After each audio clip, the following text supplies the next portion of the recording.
Hola, ¿cómo están? Bienvenidas, bienvenidos a un nuevo capítulo de Influyentes acá en CNN Chile. Nuestro primer invitado de hoy es Ignacio Walker, él es ex canciller y expresidente de la democracia cristiana. Con él vamos a conversar del incierto futuro geopolítico y también del futuro de la centroizquierda en Chile. Ignacio Walker, bienvenido a Influyentes. Encantado, Paula. Bueno, tenemos mucho tema. Vamos a partir por los temas internacionales. Como ex canciller y experto, por supuesto, que has seguido muy de cerca las elecciones en Francia, las elecciones en Reino Unido, y has puesto el acento en el riesgo del auge de estos radicalismos o populismos de ultraderecha. ¿Qué es lo que más te preocupa de este fenómeno y cómo ves su alcance? Bueno, a mí lo que más me preocupa, porque es una amenaza contra la democracia, es esta oleada ultraderechista con caracteres entre populistas, nacionalistas, cuyo guaripola es Donald Trump en Estados Unidos. ¿Qué es lo que más me preocupa? La reelección de Donald Trump. Para mí, Donald Trump es el 6 de enero del 2021. El asalto al Capitolio. Claro, pero piensa tú, un presidente en ejercicio que llama a sus seguidores a tomarse el Capitolio, el Congreso.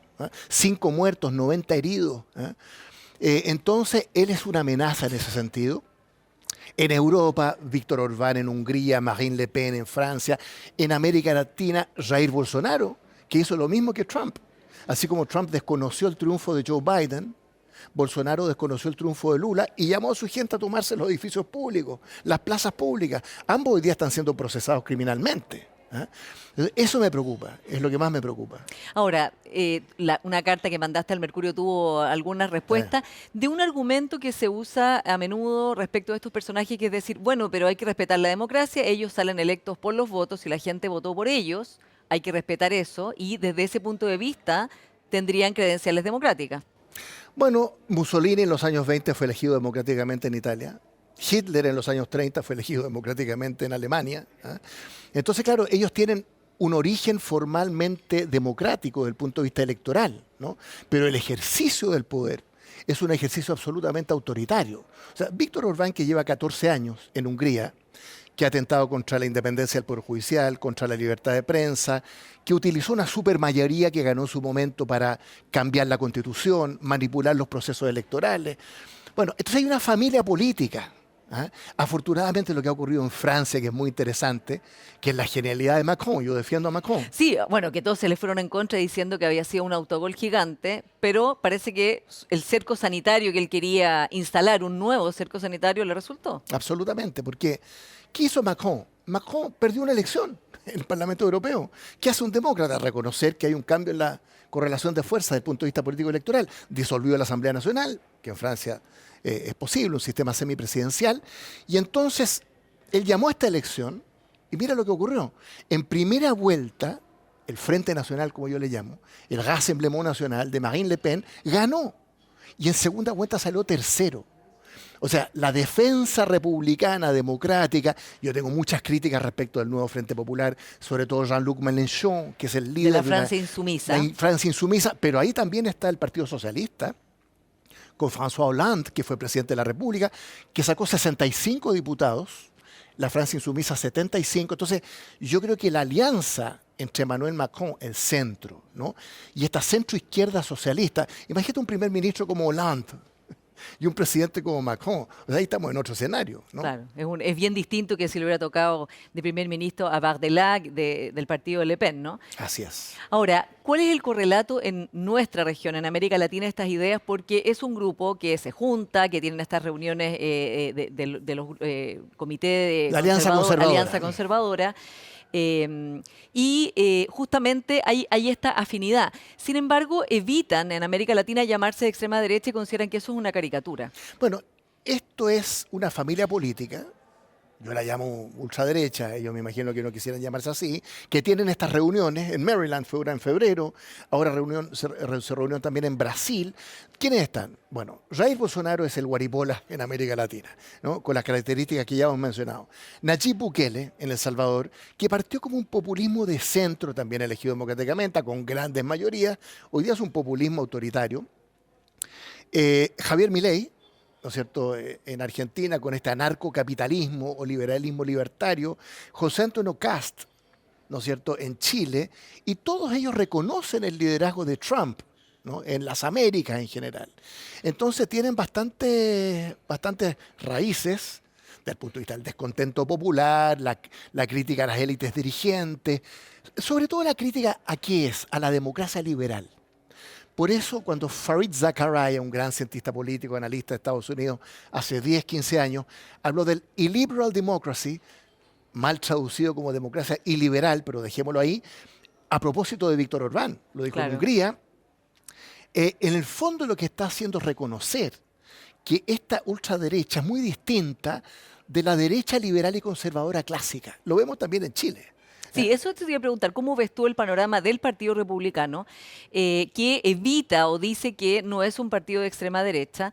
Y también sus seguidores dicen que no está en la cercanía, por ejemplo, con Marine Le Pen, etcétera, a pesar de que, por ejemplo, ha ido varias veces a Hungría justamente a reunirse con Víctor Orbán y ver sus políticas con Milei, en fin, con todos estos personajes. Bueno, José Antonio Kast, todos los dirigentes del Partido Republicano en Chile, todos, son ex militantes de la UDI. Y ellos consideran que la UDI se fue hacia el centro, desperfiló sus principios, se entregó a la política de la negociación. Ellos quieren mantener la pureza, ¿no? Y una guerra cultural en los temas valóricos, ¿no? La crítica a la supuesta debilidad de la democracia liberal, que yo creo que ha sido bastante resiliente, podemos hablar de eso después. Entonces, José Antonio Kast, los líderes de republicanos, que son parte de esta familia política, que asisten a sus reuniones. Bueno, Kast fue, ¿no es cierto?, a El Salvador a ver cómo construir una cárcel similar en Chile. Fue a Hungría a ver cómo construir un muro similar en Chile, ¿no? Dijo que habría votado por Donald Trump en Estados Unidos en 2016. Entonces, bueno, dime con quién andas y te diré quién eres, ¿no es cierto? Ese es el perfil del Partido Republicano en Chile, que tiene su fuerza electoral, porque hay descontento, pero que se distancia obviamente de la izquierda, pero sobre todo de la derecha tradicional, liberal y conservadora en Chile y en el resto del mundo que estamos hablando. Ahora, pero ¿y cuál es la diferencia real que hay hoy día, Ignacio? Te lo pregunto porque, por ejemplo, el diputado Jorge Alessandri, en Tolerancia Cero, le preguntamos directamente si él votaría por Trump ahora, después del asalto del Capitolio, y dijo que él, puesto hoy día en la elección norteamericana, votaría por Trump, porque Biden está muy mayor, etcétera. Entonces, ¿cuál es la diferencia que realmente existe si al final, desde Chile Vamos, se plegaron en la segunda vuelta directamente todos a votar por José Antonio Kast y que ahora están en la política de buscar también siempre esa alianza en la que esperan también incluir amarillos y demócratas? Bueno, ellos apuntan a las políticas públicas, sobre todo a la política económica, que efectivamente en Trump, ¿no es cierto?, en Europa, salvo Marine Le Pen, que es una política económica bastante estatal, de gasto público, eso les rompe un poquito el esquema, pero están felices con Javier Milei, ¿no? Están felices con Bukele. Entonces las políticas económicas, las políticas públicas, ellos dicen que ahí tienen una afinidad muy grande, ¿no? Ahora, evidentemente que los republicanos en Chile tuvieron su momento de gloria, en la segunda convención, en el Consejo Constitucional, donde eligieron 22 de 50, tenían el 40%. Solo, ellos escribieron ese proyecto de constitución. Entonces, ahí Chile Vamos no se la pudo con republicanos. La UDI, RN y Evópolis juntos cayeron bajo la hegemonía de republicanos, que son los que redactaron verdaderamente la Constitución. Yo voté en contra y antes había votado rechazo en la primera convención. Entonces, yo no sé si el Partido Republicano va a repetir ese momento de máxima hegemonía, ¿no? Que lo tuvo y que perdió, ¿no es cierto?, en ese Consejo Constitucional. La cosa está muy fluida en la derecha y en la izquierda. El presidente Piñera, ¿no es cierto?, en su momento propuso esta alianza republicanos, Chile Vamos, demócratas y amarillos. Tal vez después podemos hablar de eso, pero yo creo que aquí hay un desafío para Chile Vamos, que es la izquierda democrática, no quiero ser peyorativo respecto a republicanos, que se han ganado sus votos, derecha, que ganan elecciones. claro. Pero yo creo que ahí entonces Chile Vamos tiene una misión importante en cuanto a reconfigurar la centro-derecha, porque esto Sí. se ha derechizado mucho, ¿no? Y por el otro lado también tenemos que, yo pertenezco a ese mundo, tratar de fortalecer la centroizquierda, que también se ha Sí, desdibujado y de mucho. eso vamos a hablar en detalle. Desde ese punto de vista, la muerte del expresidente Piñera ha dejado un vacío también en cuanto a la identidad de Chile Vamos. Piñera logró algo bien notable, que es consolidar una derecha democrática y moderna. Ese fue el proyecto de Piñera, muy exitoso. ¿Eso Dos está en veces. riesgo?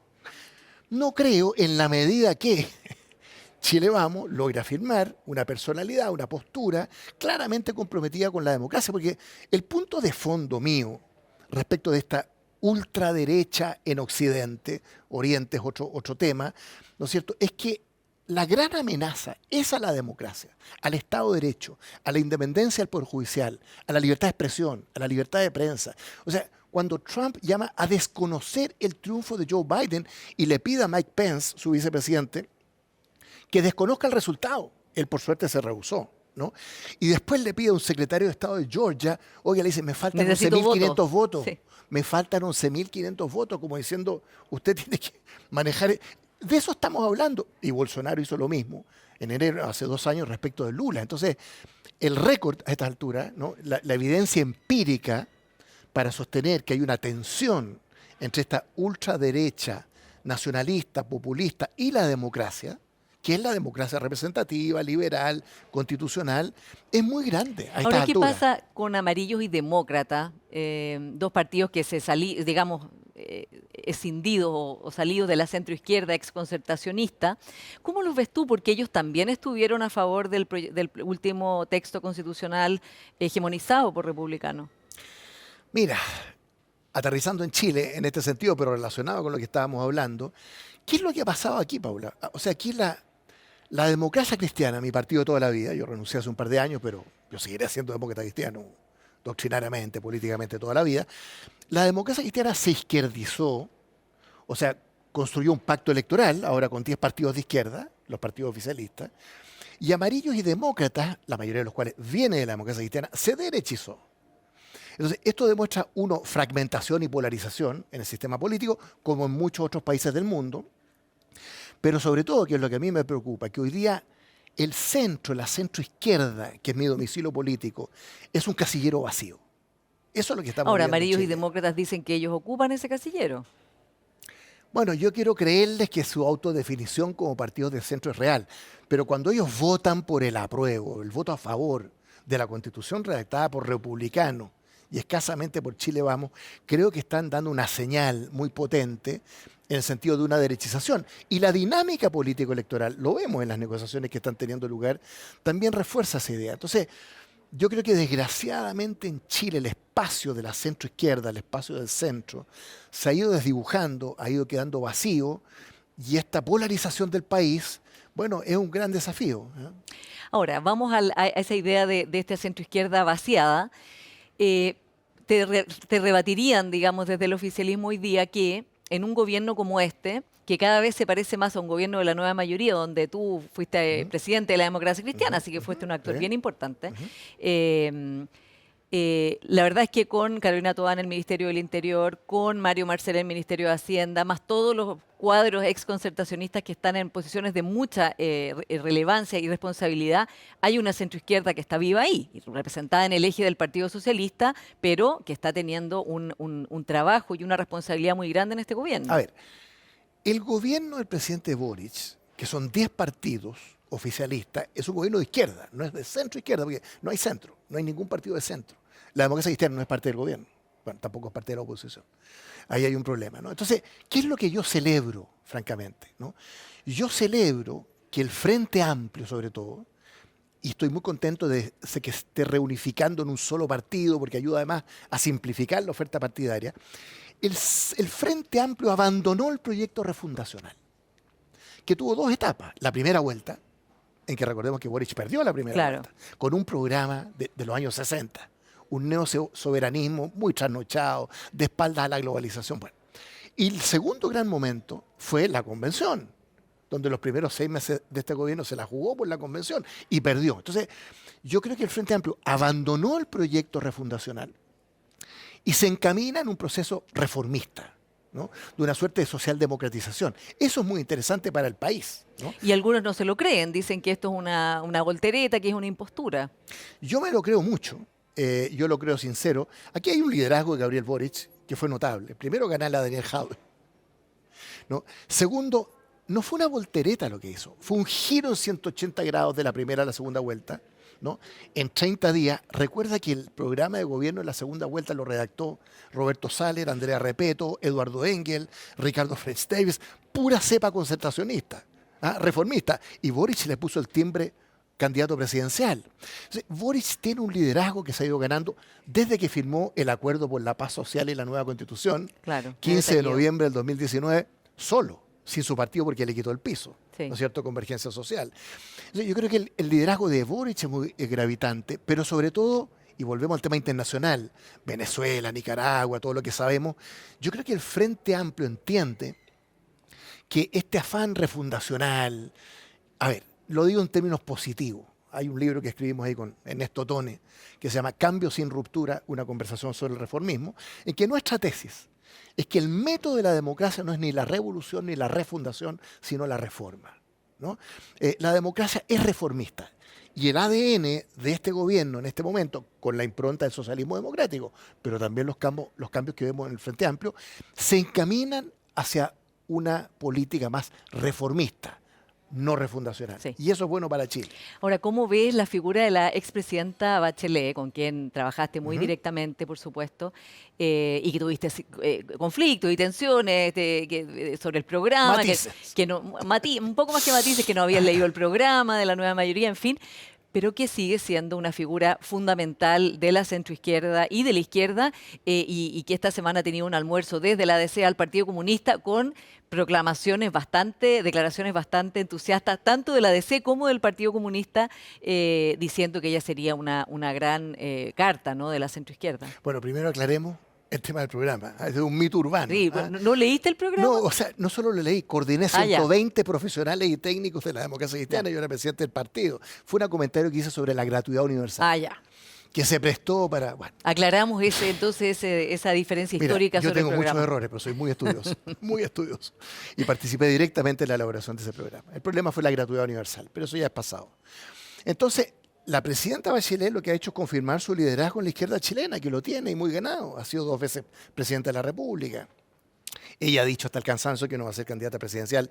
Yo creo que es así, yo creo que así lo siente, ¿no? Pero ella, por supuesto, que está llamada también a jugar un rol en esta etapa.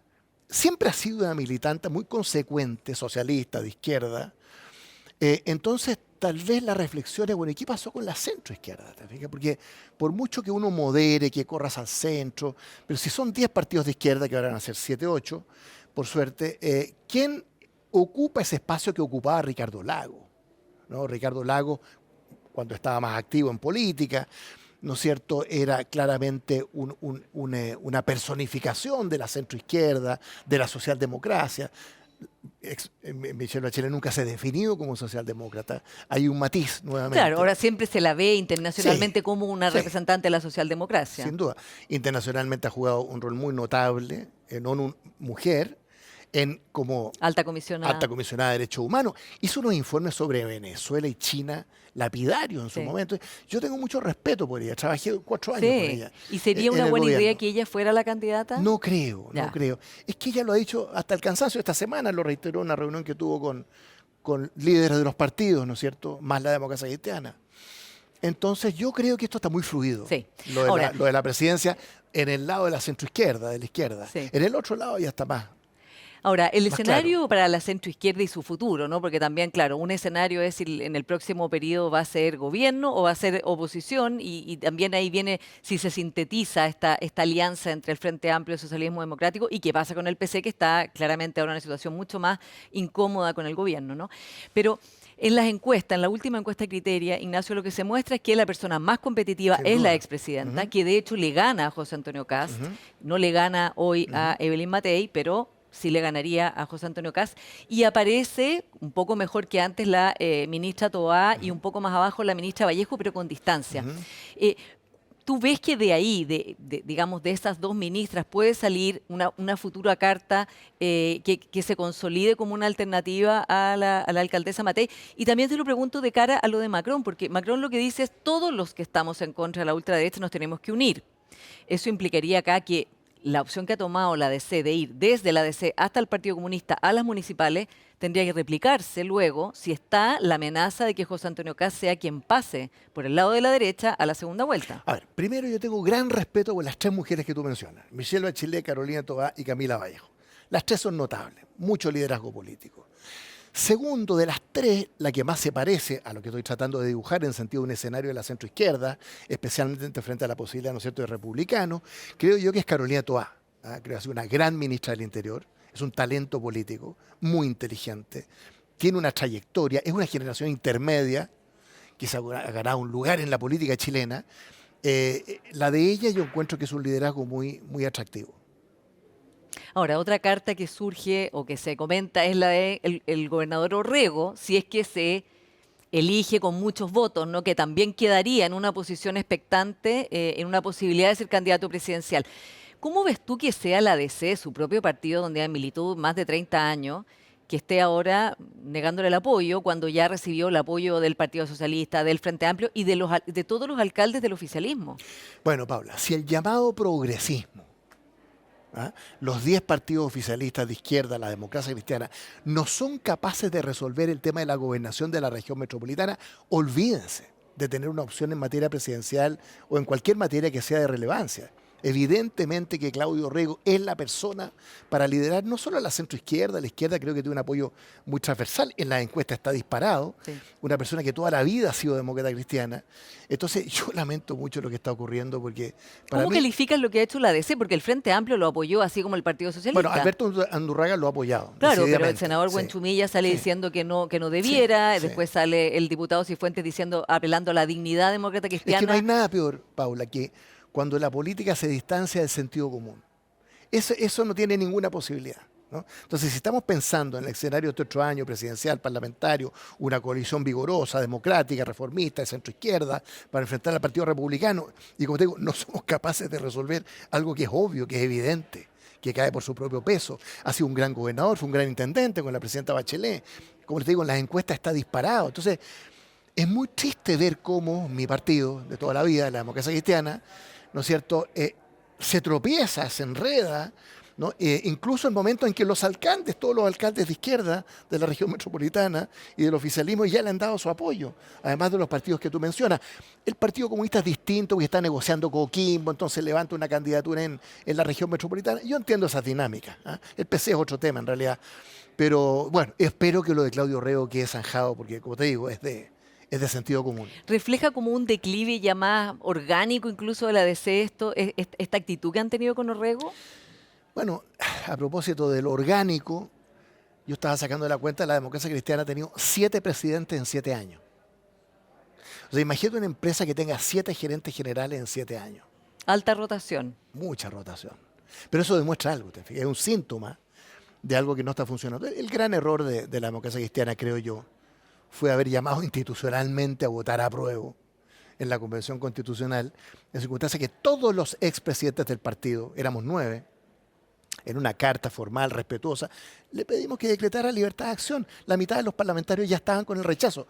Y la inmensa mayoría del electorado demócrata cristiano votó rechazo, porque si no, no llegamos al 62%, ¿no? Ayer en un momento hubo 1.800.000 votos, en los mejores momentos de la ADC. Entonces, desgraciadamente, creo que hay una debilidad de conducción, pero más bien de razón de ser. Mira, yo soy cientista político, llevo estudiando las democracias 50 años. En democracia los partidos políticos o son de gobierno o son de oposición. Y la democracia cristiana hoy día no es ni de gobierno ni de oposición. Entonces, ¿dónde está? Sí. Ahora, Ignacio, se nos acaba el tiempo, pero ¿cómo ves tu futuro de aquí en adelante? Mi futuro. ¿Tu futuro te gustaría seguir pensando, mirando, o te gustaría volver a la política activa? Javier Echeverri acaba de volver al Servicio de Impuestos Internos con mucha energía, con mucha proyección, y en realidad son muchos cuadros exconcertacionistas los que están volviendo al trabajo en el Ejecutivo. ¿Te ves en un Mira, rol así? yo llevo 6 años en el mundo académico. Soy académico en la Universidad Católica de Valparaíso, hago clases en la Universidad Católica de Chile y en San Joaquín. Tengo 110 alumnos. El semestre que acaba de terminar, estoy feliz, leyendo, publicando, he publicado varios libros estos años. Esta es mi segunda vida. Ahora mi primera vida es la política, ¿no? Mi segunda vida es la academia. Generalmente las he conciliado. Yo nunca he dejado la tarea académica. Entonces, ¿me veo yo volviendo a la política activa, por ejemplo, en un cargo de representación popular? No. Yo cumplí un ciclo electoral, fui 5 veces candidato a parlamentario, 3 veces candidato a la presidencia del partido. Esas son 8 candidaturas. Creo que el ciclo electoral se cumplió, pero siempre voy a estar en política, ¿ah? Yo soy político, pero no tengo un plan así de volver a la primera fila en una elección, no. Nunca se sabe porque Nunca siempre los se sabe. políticos dicen Sí. que no. Bueno, Ignacio Walker, muchas gracias por esta encantado. conversación. Gracias a ti, Paula. Vamos a una pequeña pausa y ya seguimos con más influyentes y nuestra siguiente invitada es la senadora Paulina Núñez. Con ella conversaremos del escenario de las elecciones de octubre y de por qué ella cree que es tan importante que su partido tenga una primaria con la alcaldesa Matei.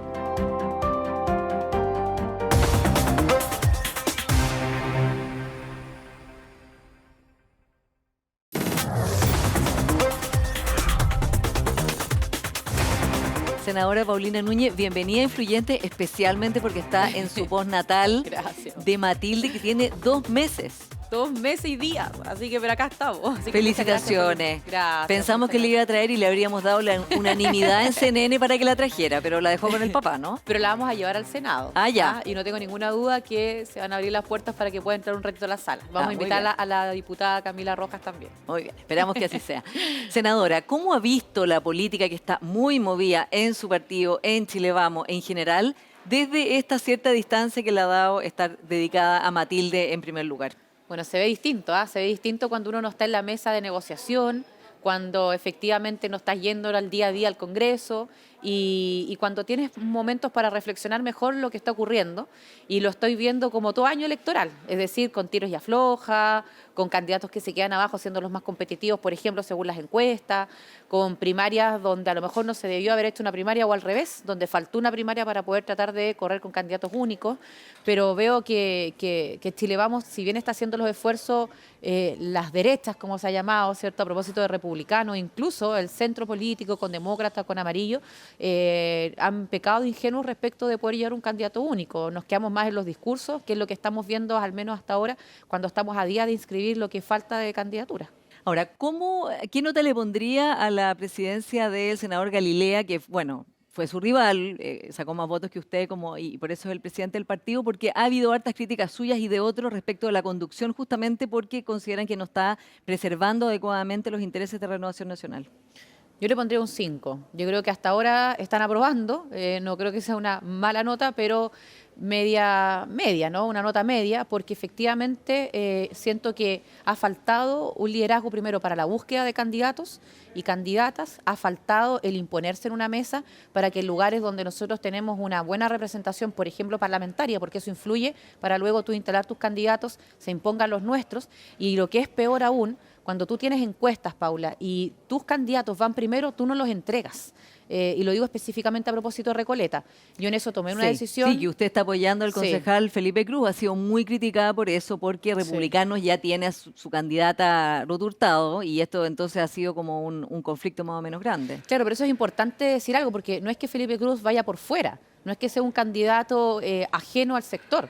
Lo que yo no puedo entender es que teniendo nosotros el candidato más competitivo y las encuestas están sobre la mesa, y a mí me tocó verla también, es quien más marca, sin perjuicio de que además es el concejal en ejercicio del sector, o sea, nadie lo está designando a dedo ni cayó del cielo, los vecinos de Recoleta ya lo eligieron para ese cargo y hoy día obviamente estamos tratando de que lo elijan para alcalde. Lo que yo no puedo entender es que Chile Vamos se omita frente a Republicanos cuando tiene Chile Vamos y por lo tanto, incluso Renovación Nacional, el mejor candidato. Yo puedo entender que uno se omita cuando no tiene más candidatos porque para qué, entre comillas, va a ir a hacer daño, ¿verdad? Para qué iba a ir a dividir los votos. O cuando directamente no tengamos candidato. O bueno, obviamente las negociaciones traen dolores y sacrificio y por lo tanto cuando también tengamos un candidato competitivo frente al de otro partido del sector, digámoslo así. Pero cuando tú tienes al mejor candidato, no porque Republicano además quiere ir a dar una batalla ideológica, es decir, ellos están enfrentando Recoleta, a mi juicio, no porque quieran mejorar la calidad de vida de los vecinos de Recoleta, sino que por ir a ganar al Partido Comunista y a Jao y compañía, terminas tú entregando al tuyo. Entonces, a mí eso me molestó y por eso interrumpí mi postnatal. Fui a apoyar con mucha convicción a Felipe Cruz y yo espero, todavía quedan días, que termine siendo el candidato de Renovación Nacional y de Chile Vamos. Bueno, pasó también con Luis Pardo en Valparaíso, que generó una rebelión, digamos, de justamente miembros de Renovación Nacional de la zona, muy molestos con que lo hayan sacado por Pepa Hoffman.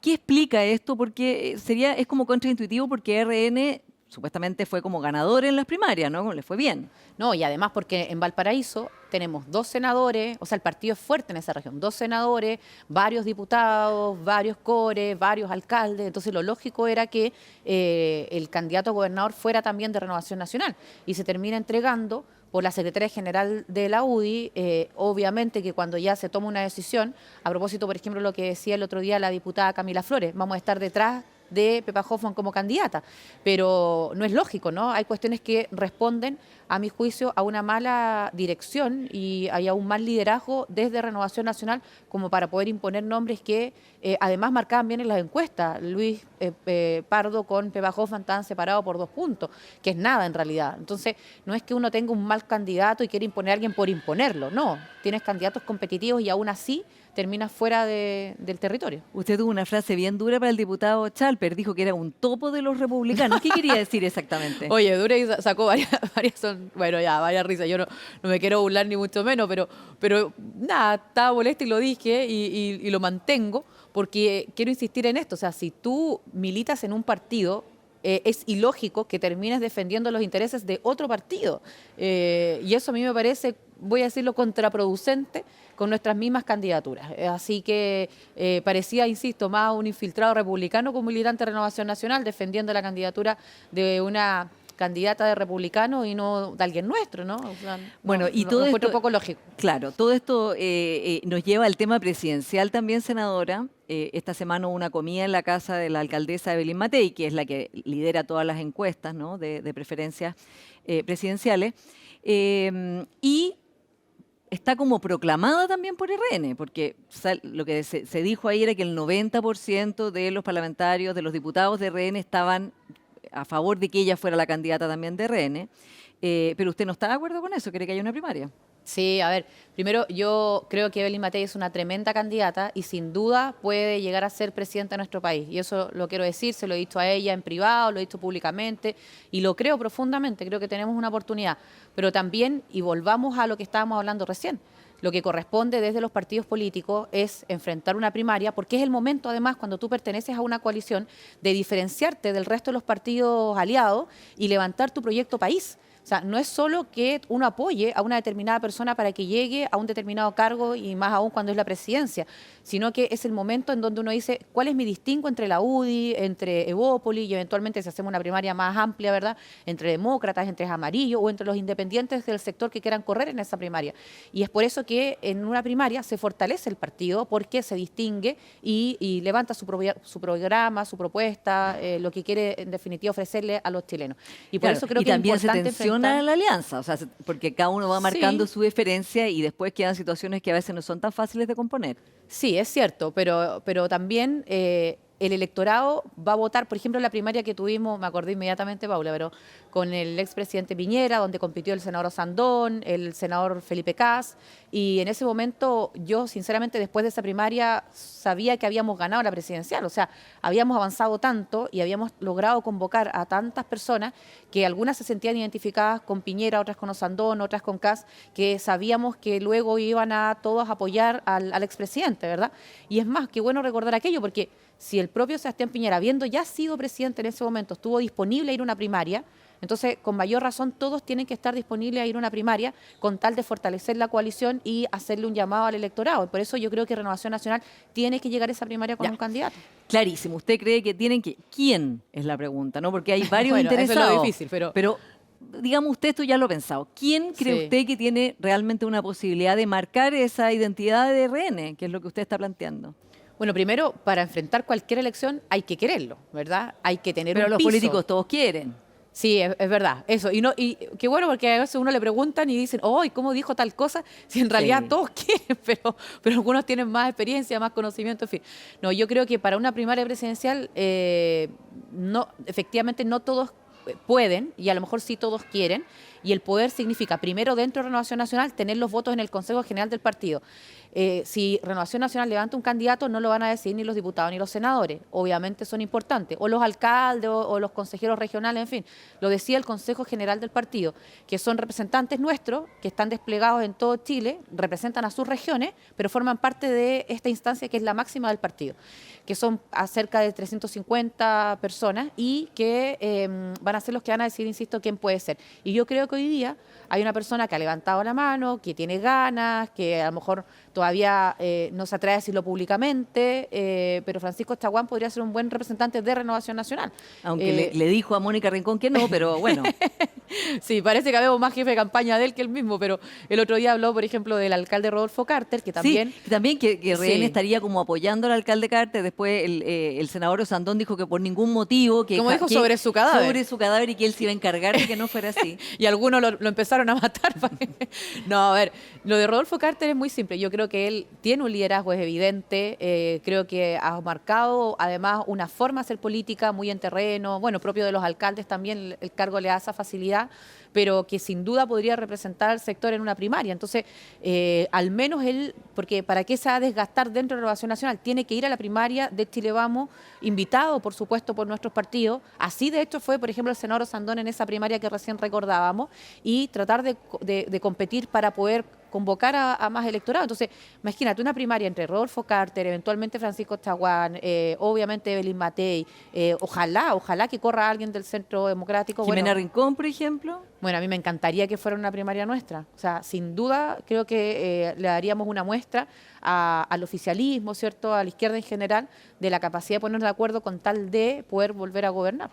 Ahora, el senador Chaguán, el alcalde Carter, en fin, todas las personas que usted ha nombrado, la senadora Rincón, en una primaria con la alcaldesa Matei no es desgastarla, o sea, ella está en la pole position hoy día, está en una situación en que falta mucho todavía para la elección presidencial, que esto es un Sí. riesgo. Pensemos que a esta altura, en la elección pasada, nadie habría vaticinado que Gabriel Boric iba a ser el nuevo presidente, ¿no? Y Sí. en ese minuto los que ranqueaban más era el alcalde Jadwe y el alcalde Lavín. Sabemos cómo esa historia Terminó terminó. cada uno.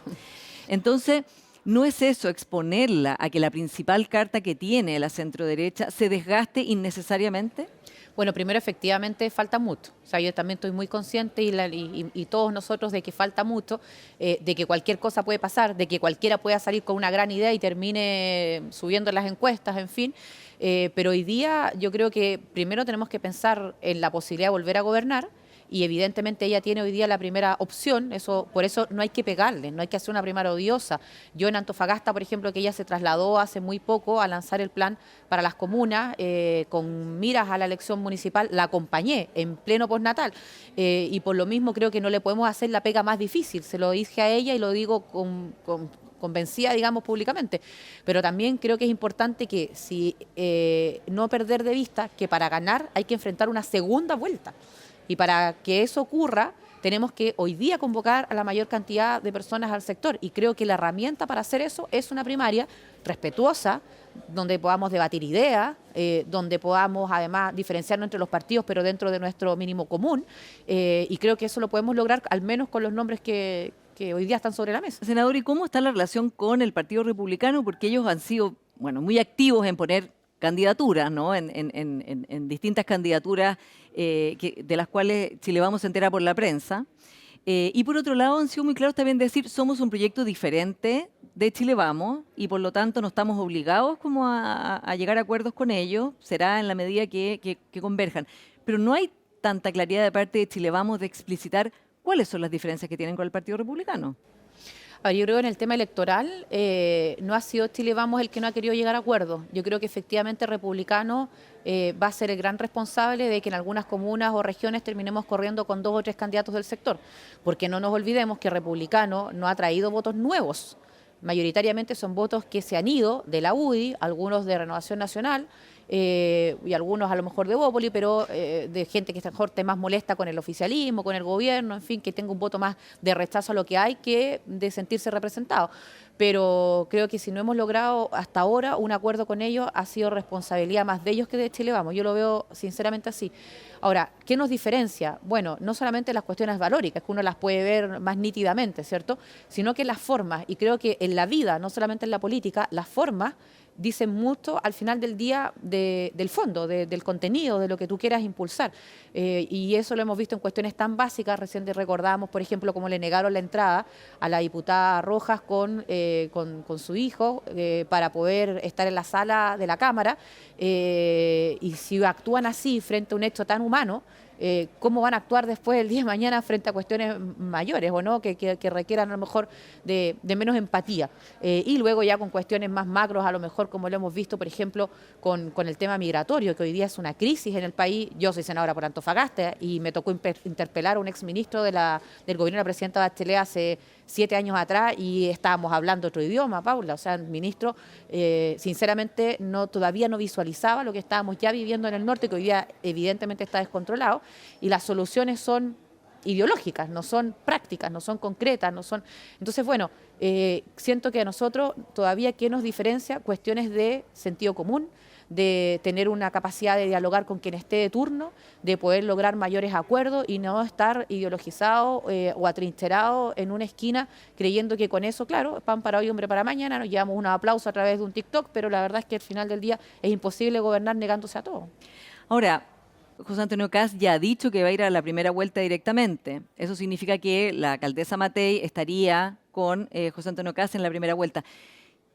¿Usted qué piensa respecto de la posibilidad de que él pase a la segunda vuelta, como ya fue la vez pasada, y que Chile Vamos se quede? Porque en ese sentido les va a tocar, o muy probablemente harán lo mismo que hicieron la otra vez, que es finalmente terminar votando por el Partido Republicano, y por lo tanto todas estas diferencias que usted está diciendo, minimizándolas. Bueno, y por eso es muy importante que nos vaya bien este año. Yo creo que ahí hay que ser responsable y es el llamado que yo he estado haciendo en mi región, por ejemplo, de votar por los candidatos, digamos, oficiales o formales de Chile Vamos, porque si no tenemos un buen resultado este año, va a ser más complejo enfrentar el segundo tiempo del partido el próximo año. Y yo creo que objetivamente ya sabemos que el Republicano tiene un texto, yo lo veo así, lo digo con mucho respeto, pero también con mucha realidad. Y lo vimos no solamente en el proceso constituyente, sino que con sus propios candidatos. Entonces, para que nosotros lleguemos a gobernar, me refiero a la centro-derecha, me refiero a Chile Vamos, evidentemente tenemos que llegar a la segunda vuelta. Sí. Ahora, Óscar Landerreche, que estuvo acá hace un par de semanas, decía que él veía 3 derechas y no necesariamente representada en partidos, pero que veía 3 derechas y que no estaba claro quién estaba ganando la hegemonía. Veía una derecha pinochetista, conservadora, de corte más autoritario, veía una derecha liberal y una derecha social. Usted siempre ha sido relacionada con la derecha social, con abogar por mayores derechos para las personas. ¿En qué está esa derecha social? Y se lo pregunto también, senadora, porque se van a cumplir 5 años del estallido social pronto, y está este debate, ¿no? ¿Qué es lo que fue el estallido social? Esas demandas sociales existían, no existían, no están satisfechas. ¿Qué puede pasar en Chile con aquellas demandas? Bueno, yo no tengo ninguna duda y lo dijimos y qué bueno que las cosas estén grabadas, ¿cierto? Pero que evidentemente hubo un aprovechamiento respecto de demandas sociales que aún existen y que no tienen respuesta. Y me detengo en aquello porque creo que ahí hay un compromiso no cumplido de la política en general. Sería más fácil para mí decir el gobierno no ha cumplido a propósito de la reforma previsional, pero también es cierto que para poder sacar adelante una reforma previsional hay que lograr un acuerdo. Claro, y que el gobierno ha cedido bastante de sus 6 puntos enteros digamos, a solidaridad o a reparto. Sí, en eso yo creo que ser súper sincera en algo, porque efectivamente cuando estuvimos gobernando hubo un eventual acuerdo o habían conversaciones respecto de que eso fuera un 4-2, ¿cierto? 4 para el ahorro y de cada trabajador y 2 para... bueno, lo llamaban hacia algo más solidario, que no se sabía muy bien si iba a un seguro de longevidad o directamente a un fondo común, en fin, pero bueno, pero un 4-2. Y muchos se preguntan por qué hoy día hemos cambiado de posición, porque yo sí creo que efectivamente ese 6% tiene que quedar en el bolsillo de cada trabajador, de cada trabajadora. Y primero es una cuestión muy simple, porque si uno pregunta, después de todo lo que ha pasado, a propósito de tu pregunta, Paula, yo creo que efectivamente, mayoritariamente los chilenos ven que ese es su esfuerzo, su trabajo, su ahorro, y por lo tanto, ¿por qué me lo van a quitar? Entonces, distinto es que avancemos en herramientas que son solidarias y que ya existen y que en ese momento no existían, como por ejemplo la PGU, que es una pensión garantizada universal, sin ningún distingo, para quienes por por distintos motivos no pudieron ahorrar en su momento, ¿verdad?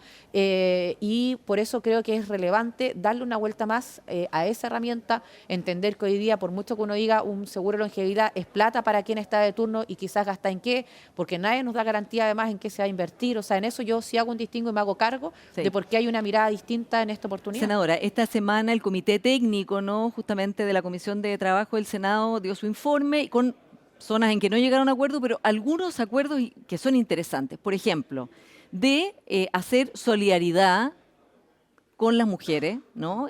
Por el hecho de que, porque la pensión se divide en más años, terminamos teniendo pensiones más bajas, aparte de las lagunas por las labores de cuidado, salarios más bajos, la etcétera. edad de jubilación. La edad de jubilación.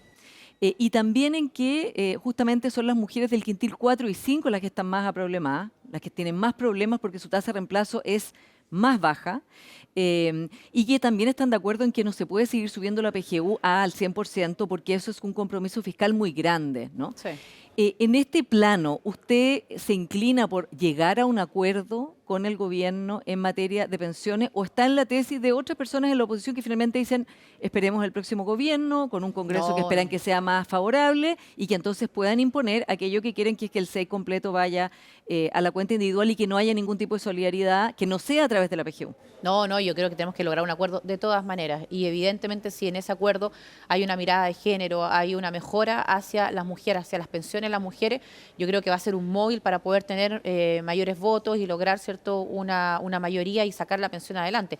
Yo creo que si hay algún tema que no se puede tener, ni porque es un año electoral, ni porque le quede poco al gobierno, ni por un cálculo de que eventualmente vayamos a gobernar, es una reforma de pensiones. Ya. O sea, ¿usted estaría de acuerdo que ahora hay que llegar a acuerdo? Porque la ventana se está achicando, la ventana para todos los acuerdos, digamos, antes de las elecciones. Sí, no, yo creo que hay que llegar a un acuerdo y al revés, yo lo veo de esta manera. Creo que un año electoral, no tanto el de la elección municipal, para ser sincera, ¿verdad? Pero sobre todo un año electoral, presidencial, parlamentario, debería urgir a poder llegar a algún acuerdo en materia tan sensible como es pensiones. Ahora, desde el oficialismo lo que dicen es que hay mucha obstrucción de parte de la oposición y que aun cuando han cambiado sus posturas originales no encuentran eso. ¿Usted cree que falta una cierta dosis de generosidad, podríamos llamar, para llegar a un acuerdo en este periodo, como decíamos, que queda tan corto? Que nosotros no podemos ser generosos con el gobierno, si nosotros tenemos que sacar un buen proyecto para los chilenos. Y eso yo creo que a veces la ministra Jara lo olvida.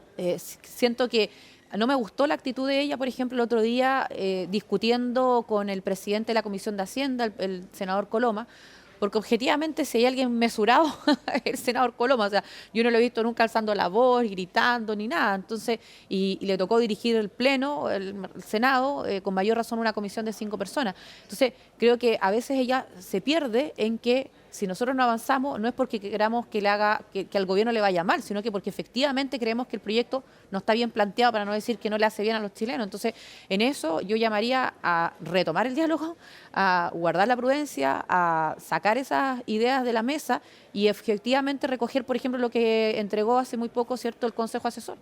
Ahora, la derecha social, como se llamaba, siempre ha tenido un enfoque que no es, como diría Hugo Herrera, economicista, que él considera que ahí es como que está el problema más importante de la derecha, de ver todo a través de números, planillas Excel, y no ver como la sociedad en su conjunto y sus necesidades.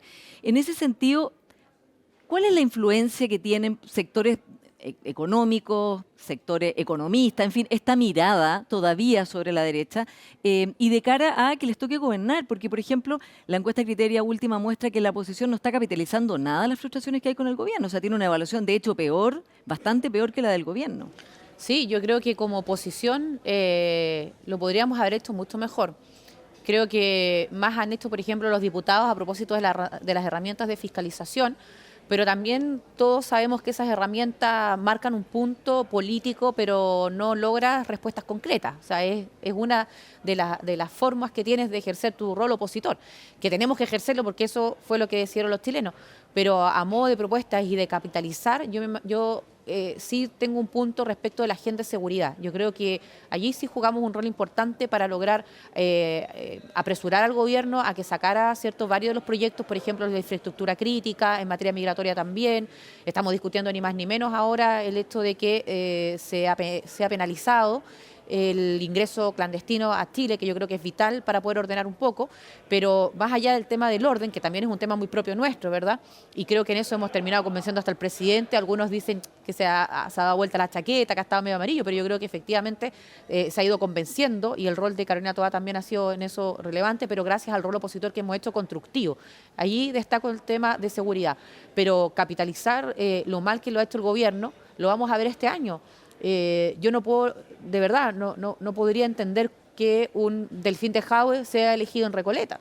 O no Ahora, el podría... alcalde Tejada a esta altura es un opositor a este gobierno, podríamos decir. Bueno, sí es por las cierto, cosas pero... que ha culpado al presidente Sí. Boric y al gobierno.